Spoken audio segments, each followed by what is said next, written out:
दोस्तों, जब कभी भी पूछा जाता है कि कोई भी देश सुपर पावर क्यों कहलाता है, तो वो लोग कहते हैं कि भाई उनके पास बहुत ताकत होती है, असीमित हथियार होते हैं, नई टेक्नोलॉजीज होती है, इस वजह से वो लोग सुपर पावर कहलाते हैं। लेकिन असीमित ताकत और असीमित टेक्नोलॉजी तो रशिया के पास भी मौजूद है। रशिया के पास 8,000 तो न्यूक्लियर वेपन्स है। लेकिन क्या आप उसे सुपर पावर देशों की श्रेणी में रखेंगे? कहने का मतलब आपका आर्थिक तंत्र जितना मजबूत होगा, आप सुपर पावर बनने के उतने ज्यादा करीब पहुंचेंगे। इस समय चाइना को अमेरिका का प्रतिद्वंदी क्यों कहा जा रहा है? क्यों कहा जा रहा है कि अमेरिका को रिप्लेस करके चाइना सुपर पावर बनने की सारी कुवत रखता है? इसके पीछे का कारण है चाइना की आर्थिक तंत्र का मजबूत होना।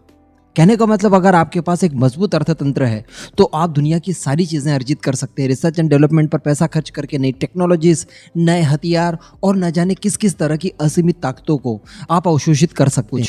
आप दूसरे देशों के ऊपर अपना इन्फ्लुएंस जमा सकते हैं। जब आपका आर्थिक तंत्र मजबूत होगा, आपकी करेंसी मजबूत होगी, तो दुनिया भर के देश उसका इस्तेमाल करेंगे और इससे आपका इन्फ्लुएंस कई कई गुना बढ़ेगा। यही होता है सुपर पावर बनने के लिए सबसे ज्यादा जरूरी। लेकिन दोस्तों, यहाँ पर जो भी सुपर पावर बनने की रेस में आगे होता है, अमेरिका उसकी टांग खींच देता है। किसी जमाने में सोवियत यूनियन के पास ये सारी चीजें थी, ये सारी कैपेबिलिटी थी, लेकिन अमेरिका ने उसकी टांगें खींची। इसी तरह की चीजें हो रही है इस समय चाइना के साथ। चाइना जब अपनी मेहनत के आधार पर सुपर पावर बनने की ओर अग्रसर है, तो अमेरिका उसकी टांगें खींच रहा है। ठीक इसी तरह का सिनेरियो भारत के साथ भी होने वाला है। मैं आपको बता दूं कि चाइना ने बहुत सारी तैयारियां करके रखी अमेरिका के खिलाफ, क्योंकि उसने सोवियत यूनियन का नतीजा देखा है। किस तरह से सोवियत यूनियन को अमेरिका ने डुबाना चाहा और डुबो दिया, और क्यों सोवियत यूनियन एक्चुअली डूब गया, इन सारी चीज़ों को उसने प्रॉपर स्टडी किया है। और इसके आधार पर उसने ये पाया है कि अमेरिका की जो करेंसी है डॉलर, उसके ऊपर अगर आप निर्भरता खत्म कर देते हैं तो फिर आपको डुबोना आसान बिल्कुल भी नहीं होता। और कारण यही है कि इस समय चाइना अमेरिकन डॉलर से ज्यादा तवज्जो गोल्ड को दे रहा है। अपने फॉरेन रिजर्व में भी वो गोल्ड की मात्रा को बढ़ा रहा है, डॉलर की मात्रा को घटा रहा है। इवन एक ऐसा सिस्टम अपने यहाँ तैयार कर रहा है, एक इकोसिस्टम, जिसके थ्रू अगर अमेरिका और वेस्टर्न कंट्रीज किसी भी काम के चलते चाइना के ऊपर ढेर सारे सैंक्शंस बढ़ देते हैं, तो चाइना किस तरह से सर्वाइव करेगा, इन सारी चीजों की वो व्यवस्था पहले से ही कर रहा है। यानी चाइना लगभग सभी क्षेत्रों में पहले से ही आत्मनिर्भर हो रहा है, ताकि अगर किसी तरह के सैंक्शंस वगैरह लगते हैं, क्योंकि चाइना के कारनामे हम सभी को मालूम है, एक्चुअली कारनामे नहीं, इन्हें तो करतूतें कहना चाहिए। तो चाइना की करतूतें बड़ी घटिया है। आने वाले समय में वो अमेरिका और वेस्टर्न कंट्रीज से सैंक्शन अपने ऊपर लगवा कर मानेगा, इसमें कोई दो मत नहीं है। तो इन सब से बचने के लिए वो अपनी प्रिपरेशन लगातार कर रहा है और अपने यहाँ पर एक ऐसा तंत्र बना रहा है कि चाइनीज लोग ही बनाए और चाइनीज लोग ही उसका इस्तेमाल करें। बाहर से लेने या बेचने की जरूरत पड़े ही नहीं, क्योंकि सैंक्शंस के बाद ये सारी चीजें पॉसिबल नहीं होंगी। इसके अलावा वो एक और काम कर रहा है, और वो ये है कि अपने युवान को वो दूसरे कई सारे देशों में प्रमोट कर रहा है और वहां पर उनकी चलन को बढ़ा रहा है। जैसे डॉलर्स है, डॉलर्स आप पूरी दुनिया में कहीं भी चला दीजिए वो चल जाएंगे। तो ठीक इसी तरह का जुगाड़ चाइना अपनी करेंसी यानी युवान के लिए भी कर रहा है, ताकि अगर सैंक्शंस वगैरह लगा दिए जाते हैं, जैसे कि अभी समय रशिया के ऊपर लगे या नॉर्थ कोरिया, ईरान के ऊपर लगे हैं, तो इस तरह की चीजें जब उसके साथ हो तो वो अपने युवान का इस्तेमाल कर ले, क्योंकि डॉलर तो इस्तेमाल कर नहीं पाएगा। तो अपने युवान का इस्तेमाल करते हुए वो चीजों की लेन देन अपने ट्रेड को कर सके, इन सब के लिए वो तैयारियां कर रहा है। कहने का मतलब वो अपनी करेंसी को ताकतवर बना रहा है, ताकि उसका अर्थतंत्र कभी ना बैठे। ठीक इसी तरह की प्लानिंग अब भारत ने भी कर ली है, और भारत भी इस तरह की चीजें लगातार कर रहा है।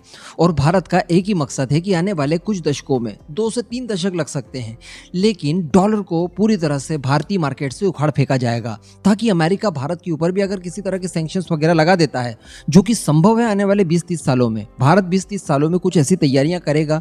भारत को मजबूरन कुछ ऐसे कदम उठाने पड़ेंगे जिसके बारे में हम लोग खुलकर चर्चा नहीं कर सकते। वो कदम उठाने ही होंगे भारत को अपने आप को बचाने के लिए। तब ऐसी परिस्थिति में अमेरिका सहित पूरा वेस्टर्न वर्ल्ड भारत के ऊपर सैंक्शन मढ़ेगा और भारत का अर्थतंत्र पूरी तरह से समाप्त हो सकता है। इन सब चीजों से बचने के लिए भारत ने भी चाइना जैसी तैयारी करना शुरू कर दी है, और भारत एक के बाद एक देशों में अपने डॉलर्स के जरिए ट्रेड करने की तैयारी कर चुका है। पहले रशिया के साथ हुआ, रूपी रूबल में ट्रेड हुआ, अब इसी तरह की चीजें सऊदी अरब में भी हो रही है। यानी भारत और सऊदी अरेबिया एक दूसरे से ट्रेड करने के लिए डॉलर्स का इस्तेमाल नहीं करेंगे, बल्कि अपनी अपनी लोकल करेंसी का लेन देन करके फिर ट्रेड करेंगे। इससे होगा ये कि भारत की करेंसी यानी रुपया मजबूत होगा, उस पर अमेरिका की करेंसी यानी डॉलर के फ्लक्चुएट होने का किसी तरह का कोई असर नहीं पड़ेगा। वो कम होता है, ज्यादा होता है, उससे भारत की करेंसी ना तो गिरेगी ना बैठेगी, स्थिर रहेगी। दूसरी बात, अगर भारत के ऊपर डॉलर्स को लेकर प्रतिबंध लगा दिए जाते हैं कि आप डॉलर में व्यवसाय नहीं कर सकते, तो ठीक है, हम लोग हमारी लोकल करेंसी में व्यवसाय कर सके। इन सब चीजों के लिए तैयारी की जा रही है। बताया जा रहा है कि भारत के जो वाणिज्य मंत्री हैं पीयूष गोयल जी, वो रिसेंटली यानी 17-18 सितंबर को सऊदी अरब गए थे, और वहां पर उन्होंने अपने काउंटर पार्ट के साथ चर्चाएं की, और उसमें ये मुद्दा सबसे बड़ा था।